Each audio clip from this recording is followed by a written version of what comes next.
everybody. Hello and welcome to today's episode of the Posh podcast, where Bishen and I, Jeswant is one of the youngest partners at CAM, specializing in employment and labor law and an advisor to several organizations in the space of Posh. And hi, I'm Laxmi, and I am the co-founder for Parity Consulting, a boutique firm that specializes in inclusion at the workplace. So having kind of introduced ourselves, what we're going to talk about, or I should say what we're going to continue to talk about really is the operational and implementation elements of the Posh Act at the organized workplace. So Bishen, the question I have for you right now is, the Act talks about a variety of stakeholders, right? It talks about the aggrieved woman, the woman who has a complaint. It talks about the alleged perpetrator against whom the complaint has been made. It also talks about the term employer. And it goes on to tell us a little bit about who the law considers as employers in an organizational space, right? So what happens if there is an aggrieved woman who wants to raise a complaint, and it so happens the complaint is against the managing director or the CEO of her organization? So does she go to the IC? How does she take that forward? Hi Lakshmi, hi everyone, good day. So this question is one that all companies grapple with because many individuals can be considered as both an employee and an employer, right? Now, who is an employer? The law defines an employer, and by and large, without getting too technical, an employer is a person who is the head of the organization, who is in charge of supervision and control of the organization in general, right? Now, obviously, this cannot be hundreds of people, right? You cannot say that everybody who is managerial is an employer. That's not the case. Now, but there is also no guidance on, is it one person, is it two, is it three, right? There isn't. Let's take a pause there. Two, now, what is the ambit of the internal complaints committee? The internal now called the internal committee, the IC, right, deals only with complaints against employees. Whereas for complaints against employers and also for complaints against employees when then there are less than 10 employees, because you don't need to have an IC if you have less than 10 employees. So in those two situations, against employers and when you have less than 10 employees, against employees as well, the complaint goes to what is known as the local committee, right? Which is an geographically different organization. It's the closest committee in your vicinity for your geography, but it's not your internal committee anymore. Now, it's very clear that if it's against an employer, you must go there, right? So the answer is, if it is against your employer, in your example you gave, MD is possibly an employer. Whereas someone like vice president, because every third person in many IT companies is a vice president, clearly a vice president is not someone who has overall supervision and control over the establishment. For a person like that, you definitely go to your internal committee. But I think the threshold is, and this is the threshold based on feeling, is that will you get justice if you raise a complaint against your MD, right? And if you think that he's the senior most guy in the company against whom I cannot reasonably get justice in fairness and an unbiased hearing when it's against him, that's probably your indication that he's an employer. Whereas for anybody who's a couple of levels junior to him, you at least feel that if this doesn't go to order, there is an internal hierarchy who I can appeal to their conscience to, appeal to them in fairness to deal with my situation. And when you feel like there is nobody like that with respect to your accused, that's when you know that it's an employer that you have a complaint against, for whom you need to go to the local committee and not the internal committee. I do have a few specific questions related to the local committee, but before I go there, one quick maybe comment really. The Act is also reasonably supportive of the hierarchy in an organization, right? It, for example, does not say that the presiding officer must be of a higher rank within the hierarchy as compared to the respondent. I mean, just as an example, right? So we do know that there is a little bit of leeway. We also know separately, and this is where I'd like for your thoughts on this. The local committee, and it still is referred to as an LCC, right? That specification hasn't changed. The LCC tends to be, I'm going to say, kind of like a quasi-governmental committee, right? I mean, there could be a district officer, there could be somebody from the State Commission of Women, whatever, like the LCC, this thing. So it's definitely much more difficult for a complainant to, put her complaint in front of the LCC, to get the time to be calendarized, to go there for the meetings and to do all of that. So one, it's difficult for her to get justice internally. The law is designed in such a way it makes it more difficult for her when so what do you think the writers of the law, what were they thinking of when they called this out? I think the answer is straightforward in that you have to balance justice and convenience. It is inconvenient for the victim to go to the LC because it's an external body. It is more public facing, right? You need to be more brave to get out there and put yourself out there. Yeah. But you have to balance that, I'm calling it convenience, versus justice. Because you cannot get justice internally is the presumption under which we're working, because it's against the senior most person in the organization whom you're calling the employer. And therefore, if you're balancing justice and convenience, justice simply wins, right? So if you want to get justice, you have to take on that little extra step of inconvenience, go to the local committee who will deal with your complaint. You must also remember, on the flip side, it is also more onerous for the respondent, right? Normally in an internal committee situation, when there is a complaint before an internal committee, at least, Matt, there is an obligation of confidentiality under the Posh Act. You know that your name will not get out there unless somehow it becomes a very high profile case and possible information gets leaked. But generally, your name will not get out there. So there is that comfort as well. Now, of course, the local committee has confidentiality obligations as well. But as soon as the complaint goes to the local committee, you are out of your comfort zone. The employer is taken out of his company and put before a local committee, which is a third party, right? You are no longer before your own people. Even if your own people are intended to be neutral and unbiased, right? There is still that comfort that it's internal, it's confidential. You've lost that. So it's harder for the respondent as well. And convenience versus justice, convenience wins. I think that's your answer. That's interesting, because what we're seeing is, by going to the local committee, one of the things that happens is that the power and position and privilege that this MD/CEO type person has within the organization is kind of dialed down a bit, right? It is discounted because in front of the LCC, that level of privilege might not be the same. There is a little bit of the same. So two corollaries now that you've brought this up. One is the law also says that when a complainant wants to fill in the blank, right? She wants to raise an FIR, she wants to go to the police station, the employer must support her. Yes. Right? So now if you're saying the employer is the MD is the person against whom the complaint has been made, how does he support a complaint against himself? So is it possible that in a case like this, the employer can refer to the legal entity, which is the organization? So unfortunately, I shouldn't say unfortunately, so most of the obligations under the Posh Act are on the employer. So the section that you're referring to, section 19, which talks about duties of an employer to support a woman who wants to go to the cops, is a duty on the employer.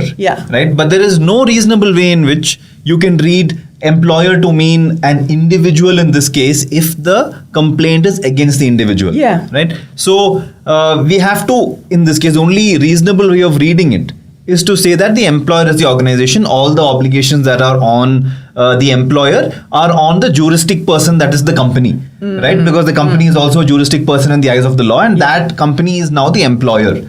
So that's the only reasonable way to read it, because the alternate way to read it is that there is no obligation left on the employer because he's the accused, and therefore you don't have to do all of those things, which is train the IC, sensitize your people, put in place a policy, support the accused going to the cops. If there is a complaint against a third person, file it in their workplace, blah, blah, blah. There are so many obligations. You're effectively saying none of that exists because it's against the person whom you filed the complaint. So that clearly cannot be the way in which the act is intended to be read. So in these kind of situations, reasonable position would be to read employer to mean the organization, the juristic person, that is the organization. That's interesting. You did mention what happens in the case of an complaint being made against a respondent who is not a legal full-time employee of the organization concerned, right? So let's assume that we have a situation where person X is on contract or is an embedded service provider, and woman A is raising the complaint against person X. Can she still go to her IC? Yeah, so I'll answer the question. But before I answer the question, I want to ask it back to you. As a member of an IC, having sat on so many ICs, I want to know from you, have you seen a case where a contract worker has been a respondent or a complainant, and what is their expectation? What does the company do? And then I'll speak about what they should be doing. So unfortunately, the answer is yes. We have seen cases like that. And by and large, when it is in the IT/ITES industry, which is where a lot of this embedded service provider, this thing goes on, right? By and large, we've seen a certain level of maturity in both the client organization as well as the organization that provides the service, that embeds the people, right? And therefore, it has been relatively simpler. I'm not going to say it's simple, but relatively simpler to have that conversation. To say that, hey, organization, this person whom you have sent to, my office, there is a complaint against. And we don't see that sense of, shutting down and saying, not my problem. We have not seen that yet, which is really good news. We've seen a different kind of contractor, and I'm staying again within the IT/ITES industry. So we're seeing, like, for example, transport contractors, right? Because a lot of organizations do provide the pickup and drop, but that tends to get subcontracted out, right? And over there, the conversation is slightly different because the transport vendor, unfortunately, and this has been an experience that I've had, the transport vendor tends to say, oh, if you have a complaint against driver X, don't worry about it, I'll replace driver X. Without really getting into the entire process of investigating the complaint and establishing the situation. So, my take here is that it is inefficient for an employer to deal with a complaint against anybody who is not their employee. The reason why it's inefficient is, even if I find the person guilty, I can't take any action. For me to be able to take action against someone, I need to have control over them. And I only have control over my employees, right? So, for the benefit of the listeners, just as an example, the fact situation we're talking about is where in offices, it is common to have housekeeping staff or security staff who are not your direct employees. They are engaged through an agency, right? And because they are not my employees, they are the agency's employees. Even if I have a sexual harassment proceeding against them and I find them guilty, I can't fire them. Only the agency can fire them, right? But I have an obligation as an employer to do the investigation. If my employee is harassed on my premises and comes to me and complains, of course I have to do the investigation, but it's inefficient. And therefore, what do we do in this situation, right? So in order to make this process efficient, we have to, a good practice, and this is obviously not what the law says, right? Because the law doesn't say anything in this regard. I'm not criticizing the act just as with a broad brush.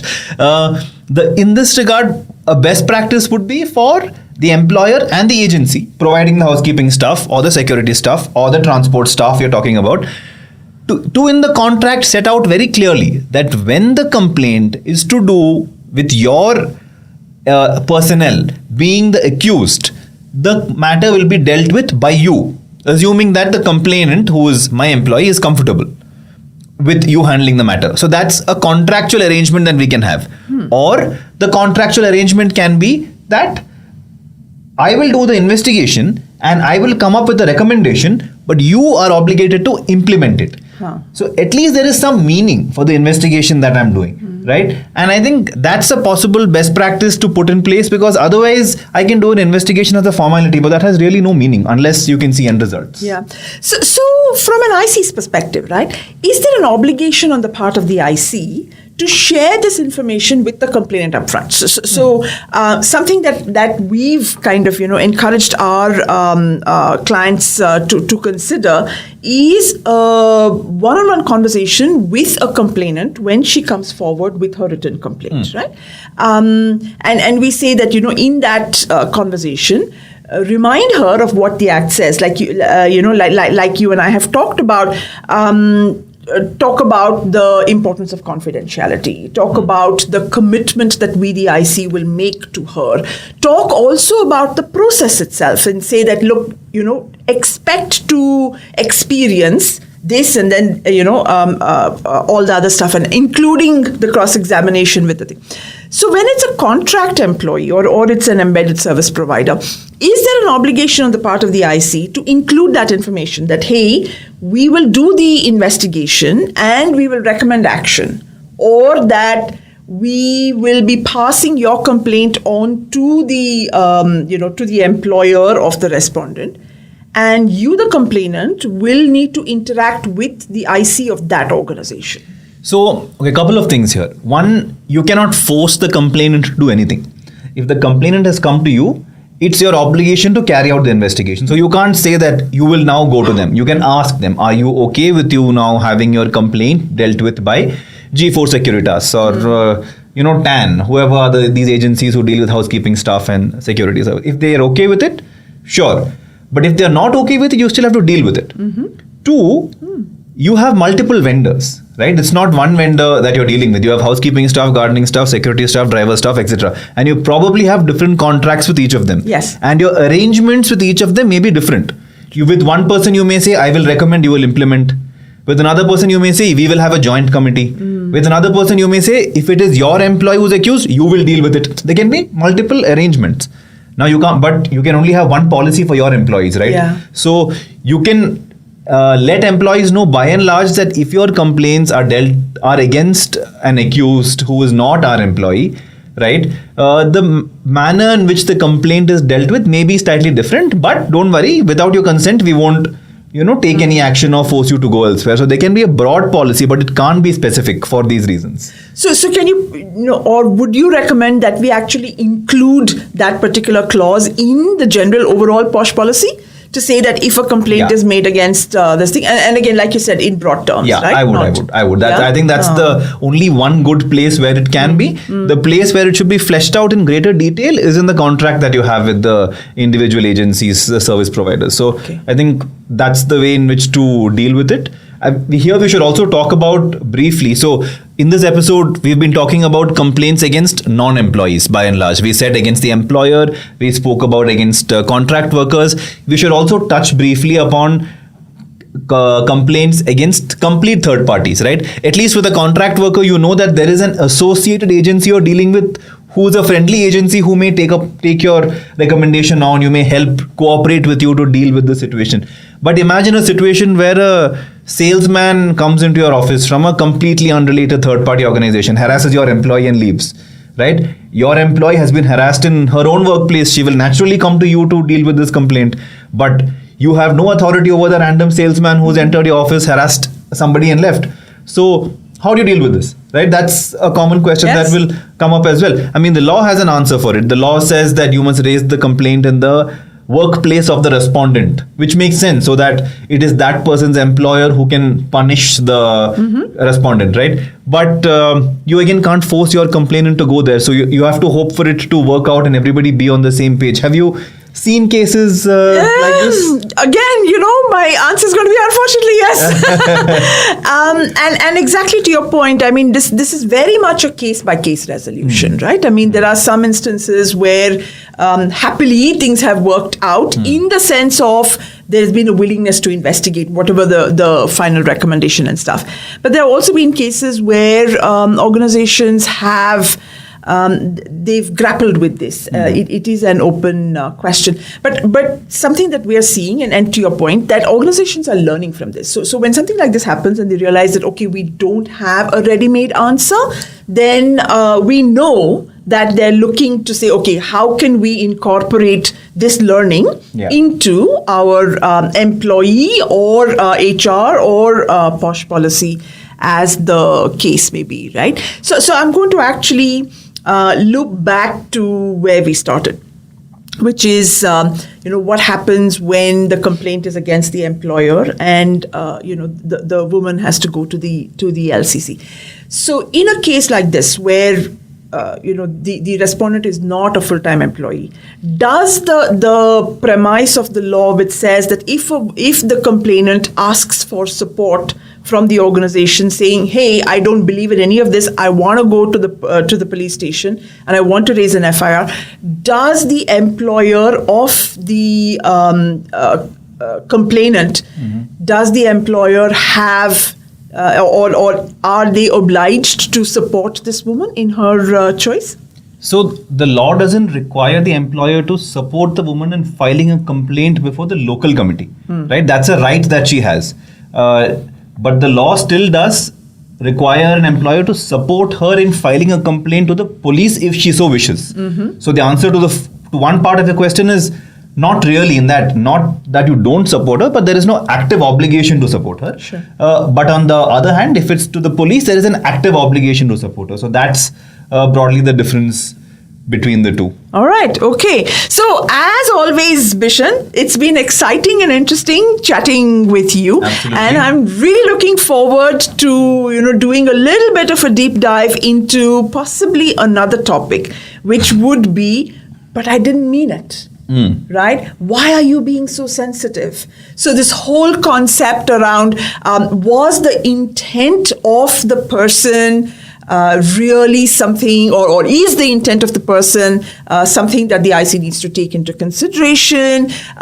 Does the IC mandatorily have to support the complainant when she says, I felt uncomfortable, I do not really care what his intent or what his approach was? So until next time, Bishen, and thank you as always to all of our viewers and audience. I hope that you've, I'm not going to say enjoyed the show, but I hope that you found it useful and you found it interesting, and you're going to keep coming back to us for more. So like, subscribe, and hit us up with your comments and questions. Thank you. Thank you. Bye-bye, everybody.